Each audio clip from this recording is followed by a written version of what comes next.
Hello, everyone, and welcome to an edited version of our webinar called How to Bring Your Shower to Work, the Neuroscience of Your Best Ideas and How to Stop Leaving Them at Home. And we've edited this so that we can bring you the core information just as quickly as possible and make great use of your time. So let's get started. I'll share my screen.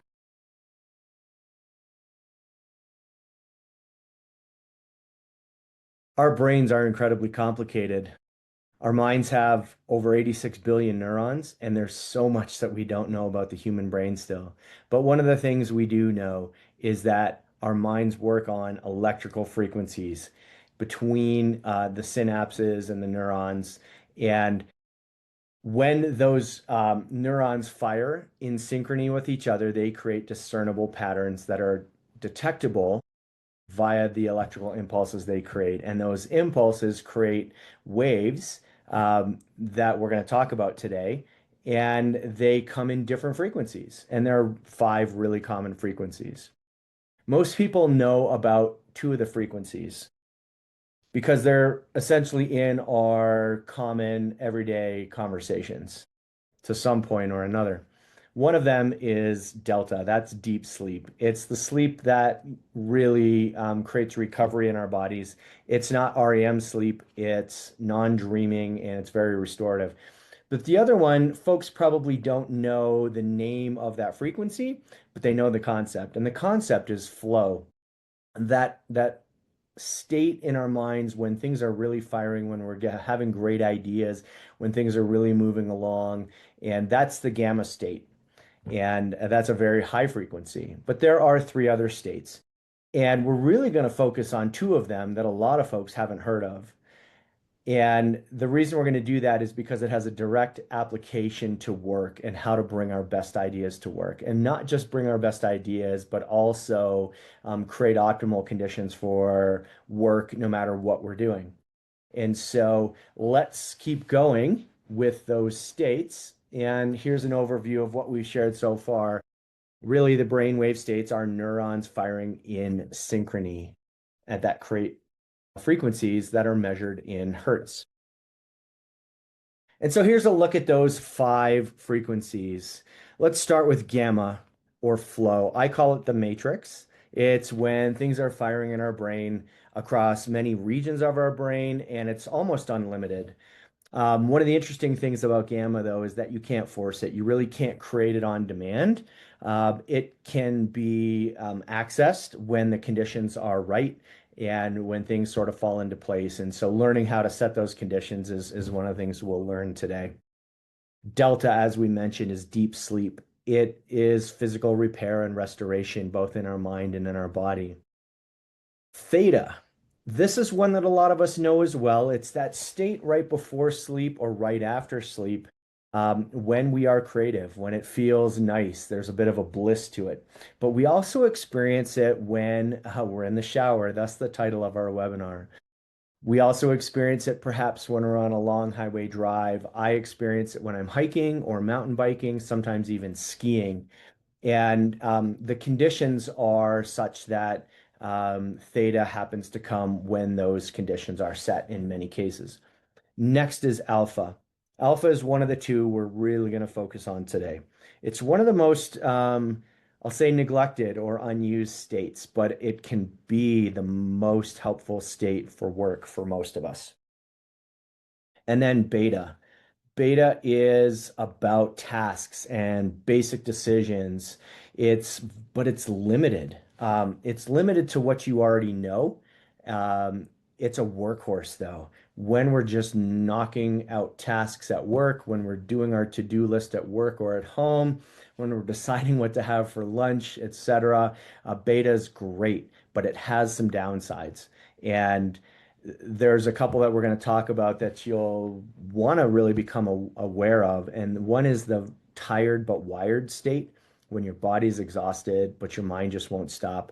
And I'm going to point out a number of times that the modern workplace puts us in beta, and many, many professionals spend almost their entire day in a beta brainwave state.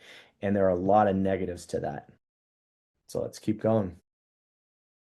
Created a little mnemonic for you to remember this. Deeply thoughtful, alert brains generate. Deeply, deep sleep for delta. Thoughtful, that's the T for theta. It is a very thoughtful state. Um, A for alpha, that's alert. And I'll explain more what alpha feels like so you understand why we're using alert as a descriptor. And B for brains, beta is all about our brain. And then G for generate, gamma is a very generative state. So deeply thoughtful, alert brains generate is a mnemonic just to help you remember the states. And this is the order of frequencies. So delta is the lowest frequency, gamma is the highest frequency, and this is the exact order of those frequencies. We're not going to take these in this exact order while we talk today, and I'll explain why in a moment. So let's talk about delta really quickly. It is a stage three deep sleep. There's no dreaming involved. It happens often in the first half of your night of sleep. And there's an amount that the human body needs every night to keep going. It does vary with age somewhat. But if you're wearing some sort of a tracker, like I wear my Garmin watch all the time, it literally tells me how much delta sleep I get every given night. And it's really helpful for me to track what I'm doing to influence my delta sleep or perhaps take away from my delta sleep. It's really critically important to pay attention to this level of sleep because it actually is restorative and repairs. It creates tissue repair, cellular regeneration, there's glymphatic cleanup and restoration of neurotransmitter balance. Those are a lot of million-dollar words. They sound really important because they are. And delta sets up what we're able to access the following day. If you were to spend all night awake for whatever reason, whether it's travel, whether it's insomnia, whether it's pulling an all-nighter to get something done, what you're able to do after a certain period of time is extremely limited because you didn't have that time of recovery and restoration. And that puts a level of importance on this brainwave state when we think about work. So the night before is so critical for the next day. Um, you can influence delta sleep positively and negatively. We know some things like alcohol and screen time negatively impact it. You'll learn soon that there's a level of beta that can really negatively impact your delta sleep. We can also positively impact it, and we can talk about the things um, that are showing up as helpful ways to create delta sleep, including a really, really strong sleep hygiene routine. So the next one in terms of frequency is theta. This is the one that shows up immediately before and immediately after sleep, but also in other conditions like the shower, hiking, highway drives, etc. I call it junior matrix, where if gamma is flow, I call that the matrix, where things are just firing. You're seeing patterns and seeing order amongst chaos. That's the matrix. Well, theta's almost to that level. Theta's a really, really creative state and it's wonderful to be in. It actually feels good. It's creative, it's free flowing. There can be bliss around it, calm. If you're driving or hiking or in the shower, there's a slight disconnection between the physical world and your cognitive world in that the body knows what to do. So if you're driving, right, that there's not a lot of traffic, you're just going down the highway and that's comfortable and you're not having to make turns and you know that your next your exit is 100 miles away, so you're not having to pay attention to, oh shoot, am I going in the right direction? So the body knows what to do. The brain then becomes free to do its own thing. And so there's a disconnect between the physical world and the cognitive world. And that's one of the conditions for generating a theta state is that disconnect. And it's wonderful. It's really difficult to achieve this in groups. This is more of a solo effort when the conditions are right for you. It's less distractible. When you're in that state, you're not likely to be pulled out of it very easily. Not that you can't, but it is more, effective at swatting away small distractions that come so that you can stay in that state. It's a little bit insular that way, and that's a good thing because when you're there and you're trying to be creative, staying in that state is really great and helpful. And it can be influenced, as we said, but you have to set the conditions, right? It doesn't happen on its own. It certainly doesn't happen when you're in the middle of doing a lot of busy things. So we're going to jump to gamma before we really focus in on alpha and beta. Gamma, as I've said, I call it the matrix. It's that idea of flow. And it's not the flow of getting things done and being productive. It's a flow in the brain where lots of areas of your brain are engaged and they are interconnecting in a way that's creating something new that's not limited to your existing knowledge. And so these connections become a bit of an aha moment for you, which feels great, by the way. And it's not limited in terms of bandwidth. It doesn't get forced through a narrow conduit in your brain where beta does, and we'll talk about that in a moment. It's almost unlimited in how it can be generative and creative, and so that's why it's so amazing. I'm going to point out that there was a study done with some monks. And these monks actively worked to generate gamma activity, to be in a state of flow. And they did this over many years. And what they found when they studied these monks was not that these monks had 25% better ability and better access to a gamma state. They had 25 times better. That's a massive number. And I share that only to say that um, they worked at it. They continued to set the conditions and they were able to access it more easily than most of us who haven't trained on it. But the point is, it can be trained. We can teach our brain, we can set the conditions to get to that gamma state, which is unbelievably creative. Again, this is not going to happen in groups, but there's something that happens at work from time to time in a meeting when somebody gives an idea and everyone says, "Oh, yeah, that's exactly right. I can't believe I didn't think of that. Let's go in that direction." That's a bit of a gamma moment. Question is whether that person was in a gamma state or not. I don't know. Not going to answer that right now. But you can see this sort of level of creativity of making connections that everyone else misses. It can show up at work in settings like that. So let's talk about beta. Beta and alpha are the two that we're going to spend most of our time on for the rest of this webinar. Beta is our default state. It is a workhorse and it's excellent at what it does. And it's incredibly helpful for us to get things done. There are three levels to it: low, mid, and high. High beta, for the most part, is quite negative. Low and mid beta are excellent. They're fine. But even though they're fine, we do not want to run on them all day, and I'll share why. Um, the problem with beta is that it's limited to what it already knows. That library of experience and knowledge and understanding in your brain, that is all you're going to be able to pull from when you're in a beta state. And so if you're trying to be creative, um, you're limited based on those experiences, that knowledge and understanding. And when you're trying to generate things, all of the activity in your brain is being channeled through a very narrow conduit in your prefrontal cortex up here. And so there's a really strong limitation to what beta is able to accomplish. And so just being aware of the limits of beta and what it's good for is going to be very helpful for you as you think about these at work. It is also incredibly easy to influence because every distraction, and think back to where I said that theta was not easily distracted, gamma is also not easily distracted. Every distraction at work literally drives us back to a beta state. And so that is not a positive for us. And so it becomes our default because we're constantly distracted. Um, and that's why it's very easy to influence. It's also very cognitively expensive to run. Up to 20% of the calories in our body are burned in our brain. And so when you get to the end of the day and you say, "Man, I'm exhausted.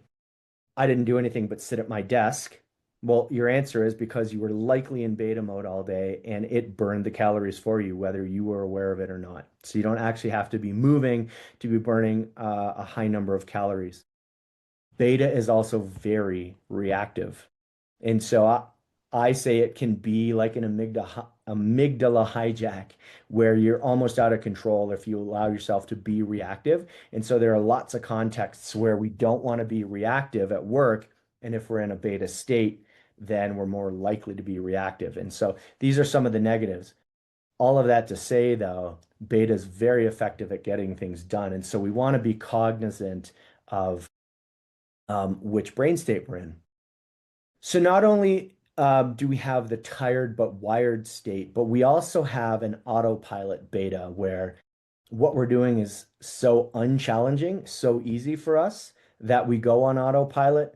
That's okay at some points, and it's also a strong negative in many points because it facilitates a multitasking that's neuroscience is showing us is not actually effective. So if we allow ourselves to slip into autopilot when it's not helpful, then we're doing suboptimal work. So keep that in mind as well. So let's talk about alpha. Alpha is the bridge state. It's also the antidote to beta. And so if you can learn, and I intend to teach you how to oscillate between beta and alpha almost on command, during the day to create recovery and oscillation. This is going to be incredibly helpful for your mental health, your cognitive health, and for work output. And so, what is alpha? Well, it's relaxed, it's ready, it's focused, and it's creative. It feels like coffee on your couch on a Sunday morning. What do I mean by that?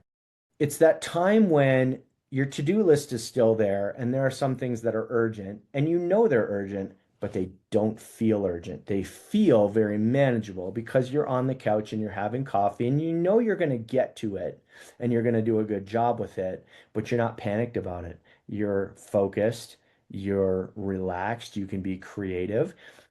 Um, it is the pathway. So when we call it the bridge state, you don't go from beta to other states. You move from beta to alpha, and from alpha, then you have access to either the theta creative state or gamma, that flow state. And so it bridges what we're doing in most cases.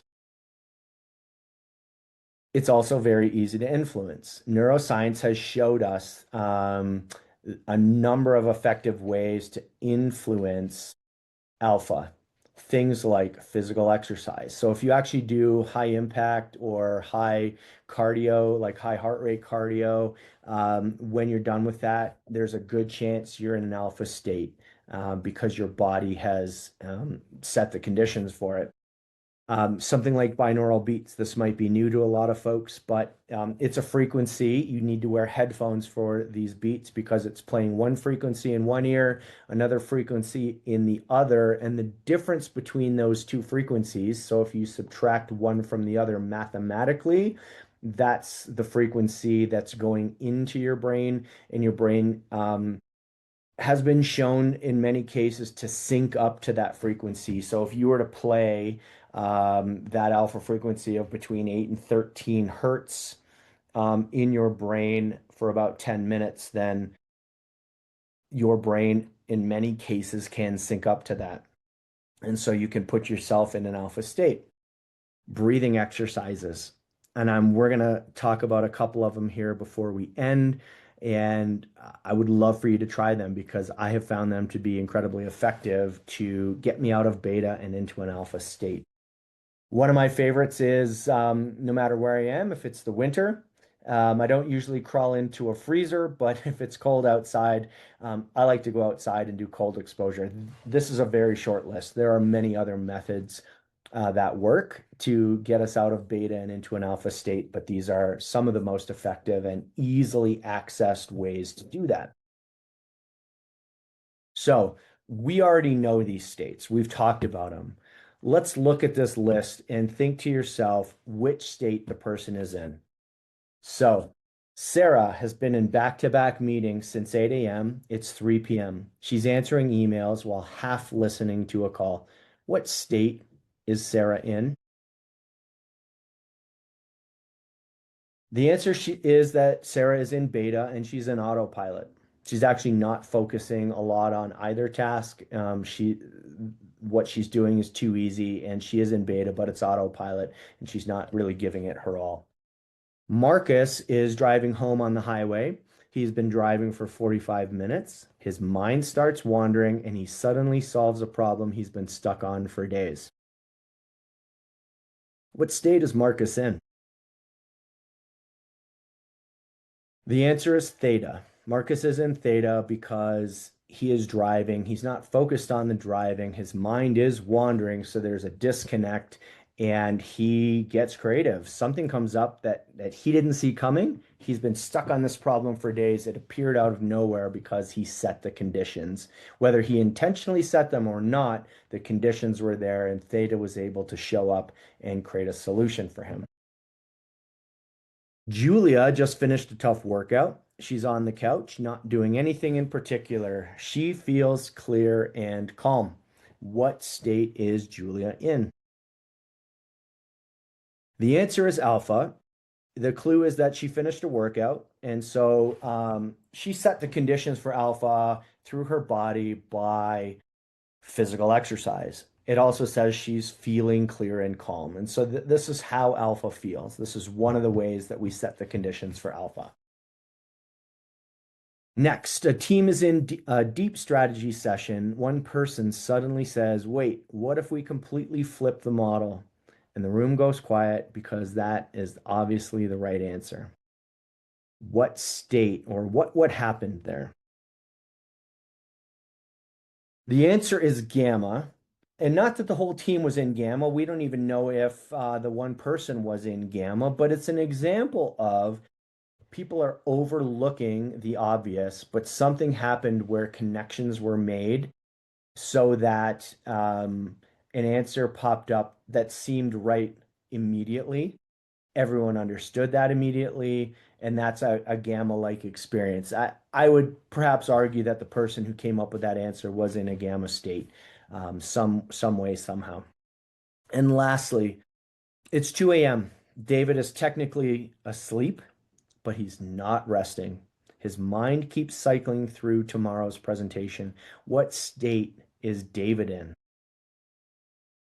The answer is beta, and more specifically, it's high beta. He is tired, but he's wired. His brain has not shut off. It is cycling. It's in a negative type of loop. He's worried, he's concerned, it's reactive, and so it's actually messing up his delta sleep in all likelihood, and he's probably going to suffer because of it. So hopefully, David had a great presentation that next day. So a little more focus on beta. If you only take one thing away from our time together here, it's that the human body, the human brain defaults to beta. There are downsides to beta. It's very helpful, but beta can be very limited. It creates a lot of stress. There's high caloric burn. It creates a tired but wired state. And ironically, as I was preparing this discussion, this cemented for me when I was in the shower. So I was in a theta state saying, look, if the people that I talk to about brainwave states only take one thing away, it's that we default to beta, and that isn't always a positive thing. And so please remember that. The beta trap, though, is as we've talked about, autopilot and high stress beta, where we get tired but wired.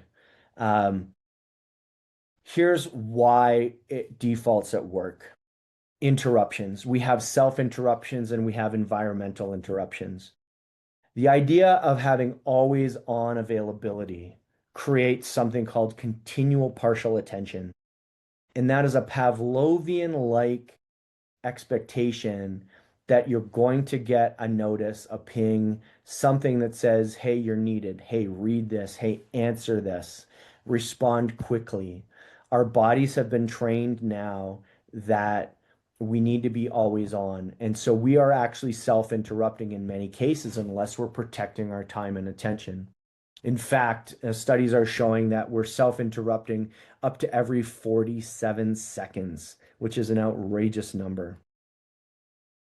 The other thing is, even if we protect our time, if we allow other distractions to come in, those environmental distractions at work, it doesn't matter who it is, whether it's a boss or whether it's a colleague or whether it's somebody from home, from family life, whatever it is, those, as we discussed, those interruptions put us back into beta. And so beta becomes a default. And studies show that those interruptions, if we're trying to do deep focused work, those interruptions can actually take us 23 minutes to get back to the prior level of focus. And so if that happens once an hour, you're automatically reducing your productivity by a third.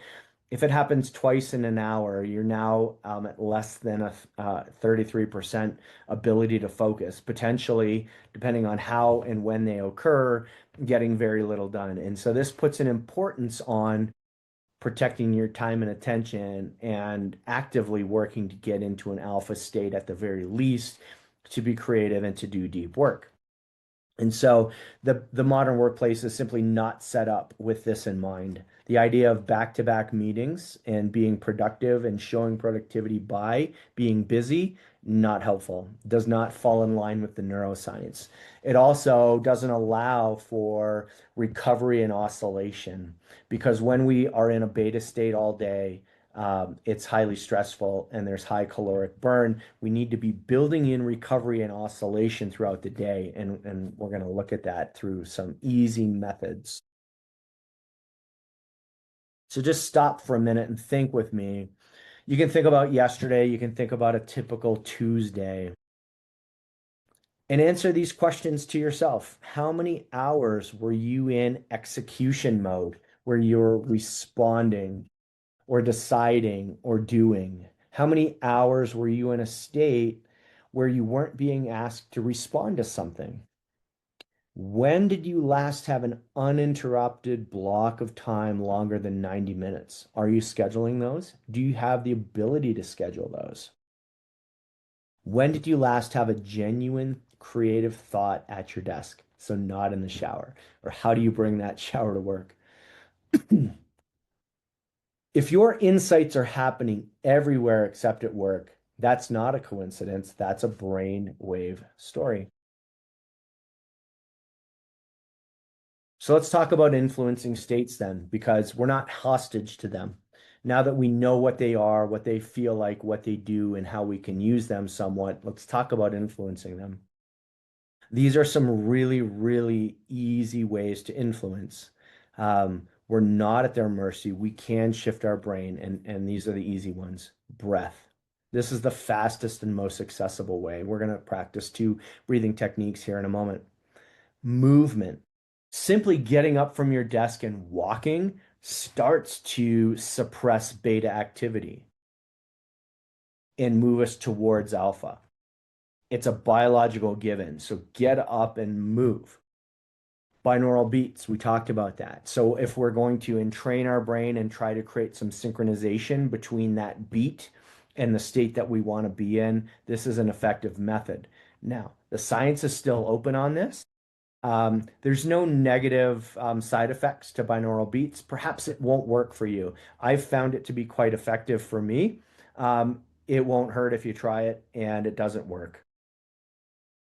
Another is your environment. This has an indirect influence on what is even possible. If you're in an open plan workplace and there's constant noise and distractions and disruptions, you're going to be limited in what you're able to do. So perhaps you want to have a conversation with somebody about finding a time and place to do deep work.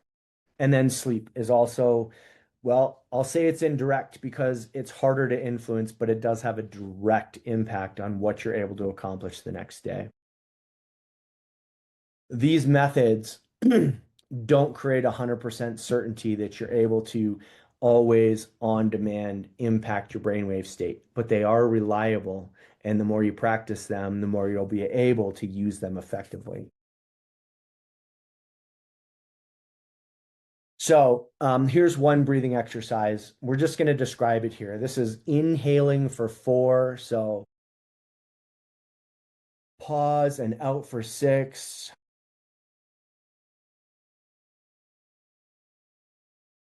A lot of folks know about perhaps square breathing, where it's in for 4, hold for 4, out for 4, hold for 4. So it's 4 beats all the way around. That is a great technique.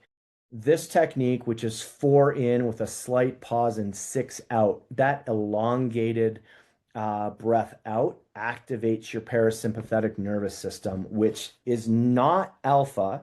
Let's be clear about that, but it is akin to alpha. And so it helps to start setting the conditions to move into an alpha brainwave state. So the importance is 4 in, 6 out. And if you do that 4 times or more, you are going to be setting the conditions for alpha.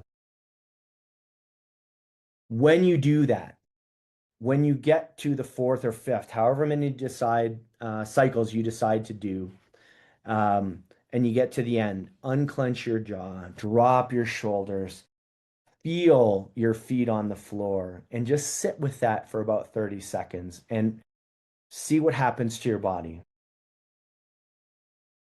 There's a physiological response that your body will have to doing these things that should be moving you out of that any sort of stressful beta state and towards alpha, if not into alpha, to calm your body and your mind so that you can do great work. And the other breathing technique that I love, and I'm really grateful that a coach showed me how to do this, it's called the physiological sigh. And I'm going to demonstrate it for you, but I'll explain it first. It's a deep breath in through the nose till it almost feels like you can't take any more in. And then you're going to try to take more in a short breath. So you're going to cram that extra air in. And there's a biological impact that happens because of it. And so, and then you have a long breath out. And you only have to do this 2 or 3 times. And this is very accessible at your desk.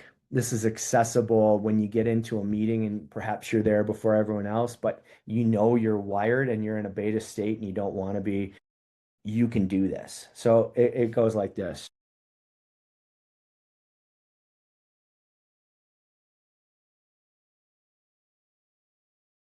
That second short breath in is difficult. You're cramming more in when you already know there's not much space for it at all. But that is the key to this breathing technique. So long breath in like this.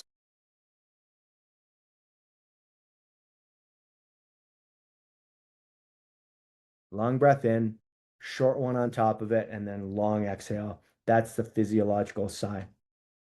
There are a number of biological benefits to this, physiological benefits to this, including maximizing oxygen intake and changing sort of what's happening in your lungs. And that's the key and the trick to it. So love for you to try this when you're out of time, and you've got a lot of stress and you just need to shift out of that stress and get grounded a little bit. So let's talk about a few applications. We're almost done.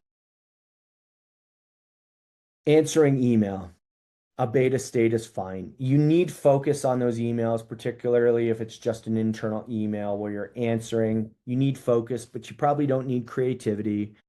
You want to block this into tight time blocks. You don't want this to stretch out all day. If you can schedule your emails versus just leaving it open and having those notifications come in, you can do this in a low beta state, but what you want to do is monitor that you're not allowing it to raise your beta level into a high beta state that really wires you and perhaps is quite reactive. Think about a to-do list or admin work. Low to mid beta is also fine. But again, monitor your mind and your body. Schedule recovery. If you spend an hour doing these things, then do some breathing, go for a walk, go outside. If you can change the temperature, do something that is proven to build in recovery so that you're not locked in that beta state. Let's think about back-to-back meetings. A lot of people wear these as a badge of honor. It means they're busy, it means they're important, and it might. Okay, I'm not going to argue with that, but it has an effect on the body. in almost all likelihood, unless you're intentionally working to change your brainwave state, you're going to be locked in beta. But alpha, in many cases, in meetings where you're needing to contribute, needing to listen, and analyze and perhaps make some contributions and some decisions, you're going to want to be in an alpha state. And so um, actively work to get into that before you go into the meeting. And I would say if you're in a bunch of meetings where you're not contributing and you're just hearing input from others, perhaps that's an email and that's a meeting you don't need to be at that is going to raise your beta level and add to busyness and add to stress. So that's another conversation for another time. When you think about one-on-one conversations at work, let's think about leader and subordinate. If that meeting is just passing information, a low beta state is fine. But in many cases, there's a conversation that needs to happen there where the mind needs to be open, to be not judgmental, to be listening and evaluating, perhaps creative, and having a dialogue. And that's not going to happen in beta. You want to be in alpha because listening and connecting requires a presence. It's not about speed. And then plan on recovery before and after that one-on-one. And lastly, decision making or strategy meetings, any size group of people. You for sure at a minimum want to be in an alpha state, if not a theta state, which is hard to do as a group. But if you're all there and you're all actively in an alpha state, hopefully because you've learned this concept and you've been intentional about getting into an alpha state, um, your meeting is going to be more effective because you're making decisions, you're needing to be creative, you're needing to strategize. That type of meeting requires less limited thinking. And remember, beta is limited to what you already know. And if you're strategizing, you don't want to be limited to what you already. And you don't want to be judging ideas before you've really worked on them. Beta is judgmental. Alpha is open and not judging of the idea. It builds on that idea and allows you to take it further to see if that's the exact path that the team should be going. The other thing is you want to foster deep work. And this is perhaps my favorite advice around brainwave states. If that strategy meeting is so critical that much of your business depends on what gets decided there, I hope that time is built in to allow people to think about it after the meeting. So perhaps you have that meeting and everyone is in an alpha state, but that's all anyone is in. And you generate your idea and you essentially decide. If you allow folks to take that home overnight, what do? They drive home, they go for a hike or do some sort of exercise. Somebody, if not everybody that was in that meeting, is perhaps going to get into a theta state and think about that meeting. And they will be able to bring that insight, that input, that analysis back to the team. So I would highly suggest any decision that doesn't need to be made right then on the spot, perhaps you make it, but hold it loosely, allow folks to be reflective in the way that they think best, sleep on it, come back in 24 or 48 hours and ask for additional input. Don't anchor on that first decision if you don't have to, and allow people the space to perhaps access additional insight and input through a theta state.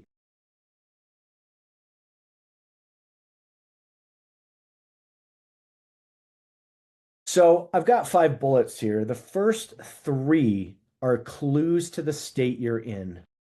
And the last two are capacity and the actual state. Those need to match. And if those don't match, then you recognize that you have a gap that needs to be closed. So, one, your body. Is there tension in your jaw, shoulders, chest, head? You know where you feel your tension.